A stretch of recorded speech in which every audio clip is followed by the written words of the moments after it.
On the campaign trail, the tale of two polls for the U.S. Senate race. What may be driving the different viewpoints from California voters? They're always happy, always smiling. They're always having fun. A warm welcome on the border. The migrants who are trying to escape violence and poverty from their homeland, and the key that may be sending them back. Plus, a stroke of genius hitting twice. The academic honor for two researchers with San Diego connections. KPBS Evening Edition starts right now.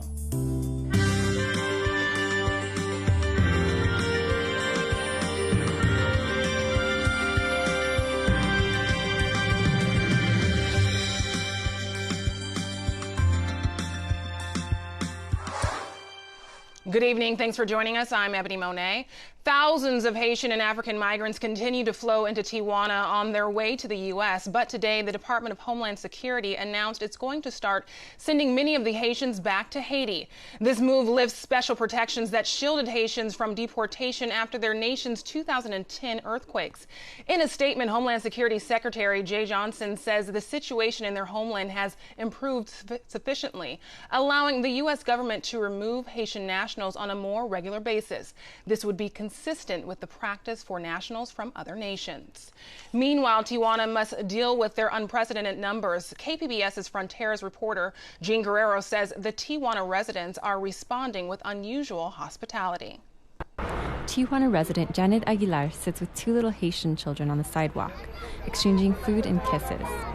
She remembers when she first saw the large crowds of Haitian and African migrants on the streets. It was unusual.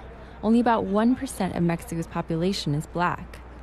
Aguilar went online to find out what was happening and realized the migrants were coming from countries with political and economic crises. She wanted to help.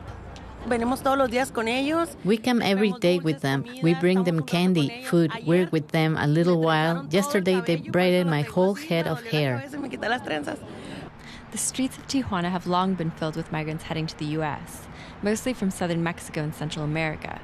Those migrants are often shunned by the locals, forced to live out of sight in sewers. Aguilar says it's different with the migrants from Haiti and Africa. They're always happy, always smiling. They're always having fun. She's not the only one who feels this way. All day, Tijuana residents stop by the migrant shelters where the Haitians and Africans congregate. They give away clothes. They drop off snacks like sandwiches and sports drinks. They cook full meals. Some of the Mexican and Central American migrants who live on the streets find this one-sided charity unfair. They squeeze into the crowds to grab some for themselves. Thank you, Jesus Christ, for everybody, all people. Just a few days ago, Tijuana residents set up a table on the street, offering fried chicken, rice, and beans to the Haitians and Africans. Homeless Mexican migrants got in line. Jorge Cruz, a Tijuana taxi driver who brought the chicken, was not happy about that. I told him, "You're Mexican. What do you lack?" Some of the Mexican and Central American migrants are also fleeing dire circumstances, such as persecution. But locals have an easier time perceiving the Haitian and African migrants as needing their help. Jose Luis Aguilar set up the table on the street. At first he brought tortas and burritos, Mexican food. But the Haitians didn't like it. He found out that they preferred chicken, rice, and beans.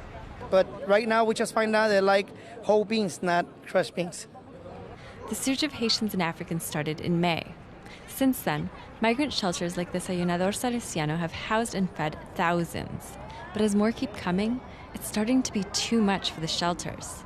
This is turning into chaos, into an alarming crisis. Shelter coordinator Margarita Andonaigui says generous Mexicans are making things worse. All the charity has created a sort of party atmosphere in the street, she says. People leave trash everywhere. They fail to come into the shelter for their daily breakfast and dinner, preferring to eat outside. Haitians and Africans are mixing with homeless locals who use drugs, she says. They're addicts who take advantage of the situation and they say, "My Haitian friend, I love you. Smoke this, drink this." She says the shelter has already had to turn away previously well-behaved Haitians and Africans who showed up under the influence. And Andonaigui says she's also worried about all the drivers who keep stopping and picking up the migrants, offering them housing and jobs, and taking them away.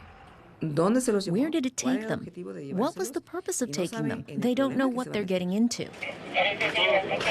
Next to the shelter, the migrants get documents from Mexican immigration officials who are working with the U.S. to give migrants set dates to appear at a port of entry. Andonegui says the documents are problematic. I have here a mom who crosses the 23rd. This is her baby who crosses the 23rd. No problem there. But the other baby, the youngest, crosses the 24th. The shelters are working with officials to slowly funnel the migrants to the ports of entry. But Andonegui says that now that the U.S. has decided to start sending most of the Haitians back to Haiti, everything's going to change. Many of the Haitians may decide not to cross into the U.S. at all because they don't want to go back to Haiti, which hasn't recovered from the devastating 2010 earthquake. That means they may end up staying in Tijuana. Jean Guerrero, KPBS News. San Diego County is home to tens of thousands of refugees from all over the world. More than 3,000 refugees have arrived since last October. KPBS's Speak City Heights reporter Taryn Minto says a new initiative aims at better welcoming them to the community. Refugees living in San Diego County come mostly from Middle Eastern nations, including Afghanistan and Syria, and East African countries, including Somalia and Ethiopia. An event here today at the YMCA in City Heights hopes to bridge the gap between the U.S. and foreign-born populations living here. We shouldn't be afraid to hide our true selves. Our differences shouldn't overcome our similarities. Hayat Yassin reads a poem written by young kids of refugee parents. Yassin is a youth coordinator for the local nonprofit United Women of East Africa and is the child of refugee parents herself. Growing up, she says she remembers how difficult it was to connect with her classmates. Well, you look really weird, like, well, this is just my cultural clothing, or why I have henna and like face paint on my, basically. And it was just really hard, and I was very embarrassed of it because we were always pushed like assimilation, but I learned as a kid that I'm proud of where I'm from. I'm proud that my parents came from a different country and they worked hard in this country. To help build relationships between U.S.-born residents and newcomers, Yassin celebrated National Welcoming Week at the Copley Price Family YMCA in City Heights. It's one of hundreds of events across the country this week from the national nonprofit Welcoming America. YMCA of San Diego's Osmar Abad, who helped organize the local event, says Welcoming Week comes at a key moment. Currently, there is a very toxic rhetoric across the country, and it's presidential election, and there's a lot of misinformation, and so there's also a lot of anonymity and separation amongst our communities. So that's the challenge that we're trying to address. This is just the first welcoming event to be held by the YMCA of San Diego County. The organization hopes to continue this with workshops in the future and build partnerships with local nonprofits. For KPBS News, I'm Taryn Minto reporting in City Heights. A 6-year-old boy made another appeal to President Obama. He asked the president to help the Syrian boy who made international news when he was picked up by an ambulance earlier this year. And he asked him to bring him to the home, his own home, rather. And I will share my bike, and I will teach him how to ride it. I will teach him addition and subtraction. Those are the words of a 6-year-old boy. The president read parts of his letter at the United Nations this week for a leader summit on refugees. World leaders pledged money to help improve education and job opportunities for refugees around the world. New developments tonight in the Tulsa, Oklahoma police shooting case. The officer who fired the deadly shot has been charged. Tulsa prosecutors have charged Officer Betty Shelby with first-degree manslaughter for the killing of Terrence Crutcher. The 40-year-old man was unarmed at the time. Aerial video and dash cam video show him with his arms up, standing near his stalled vehicle moments before he was shot. Attorneys say Crutcher was not following commands and began to reach into his SUV. When California police use force, it will now be tracked. Officials say the database is the first of its kind. It's expected to set the standards for other states. Anytime an officer gets physical with someone resulting in serious injuries, the encounters must be entered into a new statewide database. It will log the type of injuries, why force was used in the first place, and the race of the injured person. Until now, California only tracked deaths in custody. Civil rights advocates advocates say this is a step towards greater accountability. Officials are calling it the biggest email break-in ever. Hackers stole personal information from at least 500 million Yahoo accounts. Yahoo officials say the break-ins date back to late 2014, but didn't say what took so long to disclose it. The company has been struggling with drops in revenue and layoffs. Verizon Communications is set to buy Yahoo for more than $4 billion, but experts question if this could sour the deal. Skyline is the latest San Diego neighborhood where officials are trying to prevent the spread of the Zika virus. County officials say a resident has tested positive for Zika. Today, workers sprayed the neighborhood to kill mosquitoes that could possibly transmit the virus. So far, no infected mosquitoes have been found in San Diego or anywhere in California. Officials say the pesticide used pose little threat to people or pets. And the San Diego Blood Bank is also doing its part to prevent the spread of Zika. Today, officials started testing all donated blood for the virus. Officials say dozens of San Diegans have contracted Zika while traveling abroad. The blood bank already tests for other diseases, including HIV and West Nile.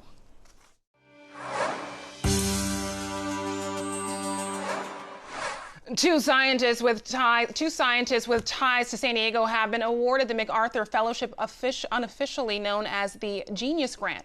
KPBS science reporter David Wagner has details. The MacArthur Fellowship is a no-strings-attached grant of $625,000, and two of the recipients this year have connections to San Diego.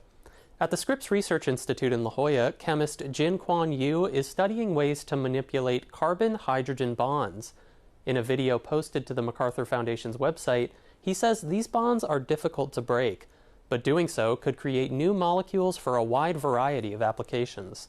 These reactions will transform the way we make molecules for medicine, agrochemicals, or perfumes. Caltech geobiologist Victoria Orphan is another 2016 MacArthur Fellow. She grew up in San Diego and says being close to the ocean kindled her interest in marine science at a young age. She now studies deep-sea microbes that trap methane, a powerful greenhouse gas. David Wagner, KPBS News. The Education Department will sever ties with the largest for-profit college watchdog. This may prompt more schools to close and hundreds of thousands of students to lose financial aid. The Accrediting Council for Independent Colleges and Schools has 10 days to appeal the decision.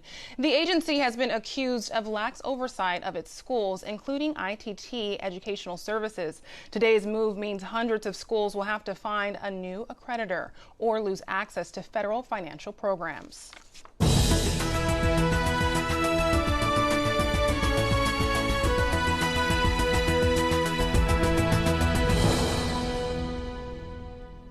Two new polls on the U.S. Senate race in California offer opposing trends. KPBS investigative reporter Amita Sharman says one shows Attorney General Kamala Harris strengthening her advantage over Congresswoman Sanchez, while the other shows the race is tightening. Harris has a 22-point lead over Sanchez among likely voters, according to a field poll out this week. But a new survey from the Public Policy Institute of California shows a Harris lead over Sanchez shrinking to 7 points. San Diego Mesa College political science professor Carl Luna says the differing poll results may be due to the challenge in nailing down voter sentiment when both candidates are from the same party, in this case, the Democratic Party. If Congresswoman Sanchez is actually closing the gap, it's because her success in tacking to the right, trying to get Republicans and some moderate to conservative independents to vote for her, might be paying off. A Sanchez advisor says the public policy poll reflects growing voter approval for the Congresswoman as people start to pay closer attention to the U.S. Senate race. A Harris spokesman says the campaign continues to work hard and is taking nothing for granted. Amita Sharma, KPBS News. Another new poll says more than a quarter of Americans believe the news media has been too easy on the presidential candidates. Pew Research says 33% of people polled felt the media was too easy on Hillary Clinton, and 27% felt it was too easy on Donald Trump. On the flip side, 23% say the media is too tough on Trump, while 16% say the same about coverage of Clinton. California's Secretary of State is making a hard push for younger voters. He visited schools encouraging teenagers to register to vote. Turnout for 18 to 24-year-olds is usually very low. 18 to 24-year-olds. In the November 2014 election, only 8% of young people turned out. So we have a lot of work to do. And as I tell my colleagues, if they're not coming to us, we got to go to them. Padilla says California has 7 million people who are eligible to vote, but they have just not registered. Welcome to the first day of autumn. The cool seasonal weather may linger here in California. Shanae Shocker has more in tonight's KPBS weather report. Well, a frontal boundary moving through the southwest has brought some storms around the Four Corners region and parts of Nevada. You can see it here on the radar.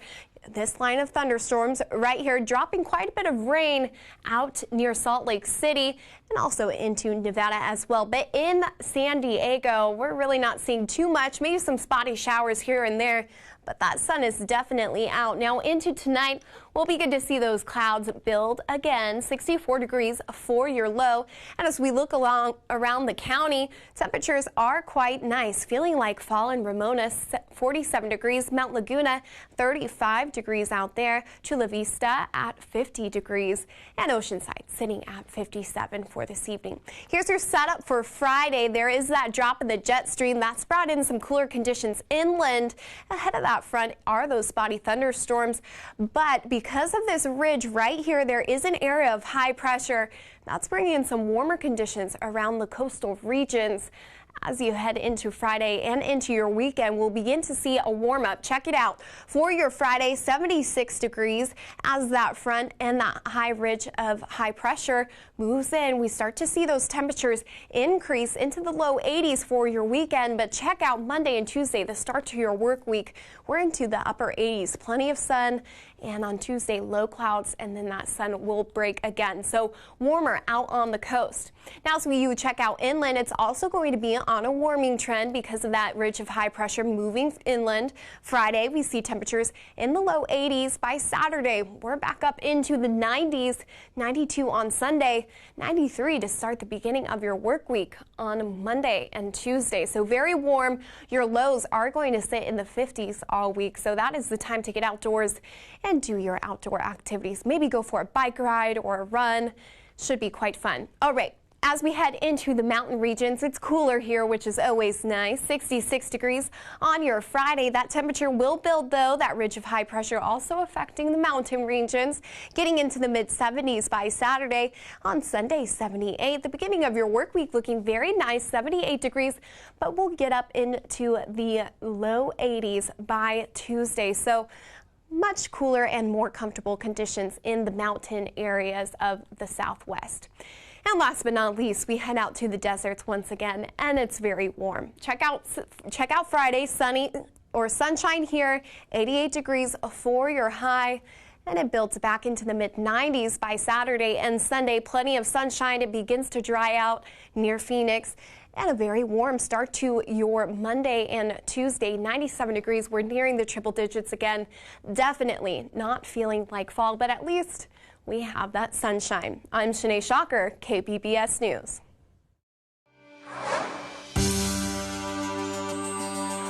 Nowadays, many students can access their curriculum anytime and any place. The cloud is changing the way teachers teach. KPBS education reporter Megan Burks is here with us now to talk to us about how San Diego teachers are using this technology in their classrooms. It sounds to me, Megan, like many classes are going paperless. Can you explain?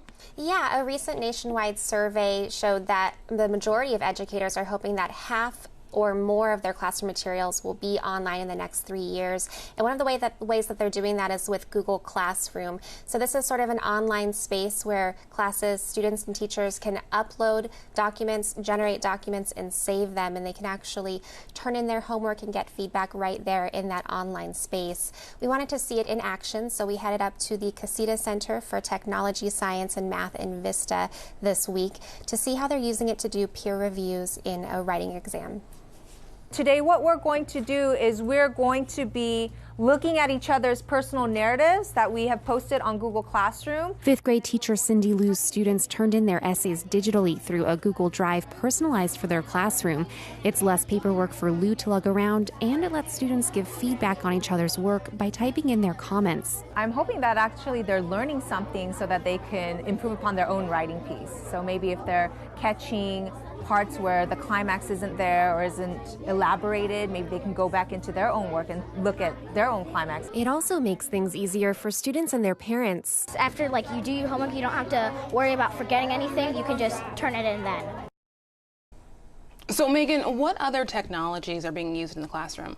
Teachers are doing all kinds of fun things. One of the things that stands out to me is they're finding ways to bring parents into the classroom. So there's an app called Seesaw where students and teachers can snap pictures, take video of things that they're working on, craft projects, a great score on a quiz, and upload it to this online portfolio. And it actually pings the parent on their mobile device when it's uploaded. So they can see throughout the day what their child is working on and sort of know exactly what to ask them about at the dinner table when they get home.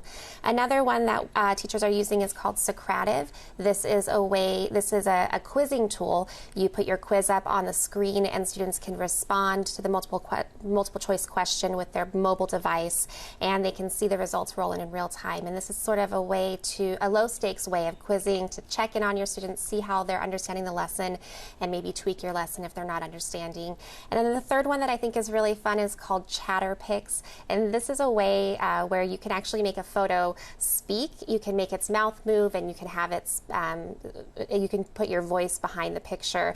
And one teacher is actually using this to make her research reports more fun. So students research an endangered animal, draw a picture of the animal, and make that animal state some facts about itself. So it's a really fun way to kind of spice up reports, book reports, that kind of thing. Thank you so much, Megan. Thanks. Little free libraries are popping up all over San Diego County. There are more than 100 of the book swapping stations in the county. Stephanie Thompson is an active steward for her little free library in Mission Hills. She's happy to see neighbors and others sharing the treasures inside her brightly decorated blue box. Thompson has had a lifelong love affair with the printed word. Books have a special feeling to it. It's like a little gift pre-wrapped, you know? You just give it to someone, it's already wrapped in its cover, and you just open it, you don't know what's inside it, or you do and you can't wait. Tomorrow on Evening Edition, KPBS reporter Eric Anderson looks inside several little free libraries and finds more than just books. I'm Gwen Eiffel on the next News Hour, making sense of how we are manipulated by marketing messages and the idea of persuasion. That's Thursday on the PBS News Hour. A homecoming today for the USS Jackson. It's the third littoral combat ship of its class. The vessel and its crew conducted training in Florida before the voyage to San Diego. On the way, Jackson visited Cuba and Panama. The ship arrived 2 months ahead of schedule. Navy officials say this is something to be proud of. The crew completed a number of trials and found Jackson was able to withstand the impact of underwater explosions. This comes after the program has endured some setbacks with a series of breakdowns. KPBS continues its online video series connecting civilians to military service members. Today's installment looks at women service members and the questions they face from civilians. One reason why this is still an issue might have to do with how we raise our men. As the story goes, every knight needs a princess to rescue. And the military pretty much adopted that fable for its recruitment videos in the 80s and 90s. Maybe you can be one of us. Some have suggested that a natural male impulse to protect a woman will lead them to make bad decisions in a combat situation. But if we can train a man to kill, why can't we train him to ignore gender roles during combat? Because let's not forget that women already successfully serve in all types of roles in the military. First of all, the physical training standards, I did better than a lot of the men in my unit. And then also my grades, I got a 4.0, which was better than most of the guys that I went to school with. My biggest accomplishment was competing for the Post Soldier of the Quarter for Fort Sill, Oklahoma in 2009, and I actually won it. I was nominated for Blue Jacket of the Quarter, and I wasn't even on board for 2 years. I had to qualify under the same physical standards as the men, and that was really important for earning people's respect. To see more of the video, go to kpbs.veteranscominghome.gov.org. The Veterans Coming Home Project is made possible with support from the Corporation for Public Broadcasting. There are 2 new babies making their debut at the San Diego Zoo. 2 tiny 2-week-old North Sulawesi piglets. They don't have a name just yet, but they're born to the first-time mom, Fig, so some members have started calling them Figlets. Keepers think the moniker will likely stick. In nature, these wild swine inhabit tropical rainforests in Indonesia. San Diego Zoo Global is working to bring the species back from near extinction.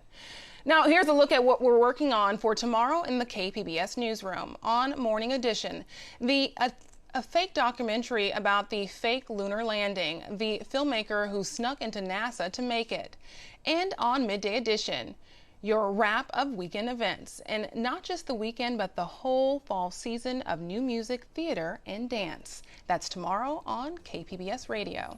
You can find tonight's stories on our website, kpbs.org/evening edition. Thanks for joining us. Have a great night.